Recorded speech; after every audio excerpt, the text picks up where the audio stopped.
सांगे शेळपे 25 जुलयाक विजेचो खांब बदलताना उच्च दाब्याच्या वायरीक स्पर्श जाल्ल्यान एका कामगाराक शॉक लागून जाग्यारूच मरण आयिल्लें। तशेंच हेर 2 जाण गंभीर जखमी जाल्ले।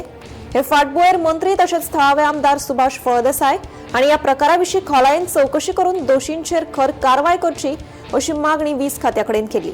उपरांत ह्या प्रकरणा खाला वीज खात्याच्या कनिश्ठ अभियंत्या सयत कंत्राटदाराचेर पुलीस स्टेशनात गुन्यांव दाखल केला। मेळिल्ल्या म्हायती प्रमाण कनिश्ठ अभियंत्याच्या निष्काळजीपणाक लागून ही घडणूक घडली अशी माहिती पुलीस तपासा उपरांत मुखार आयल्या।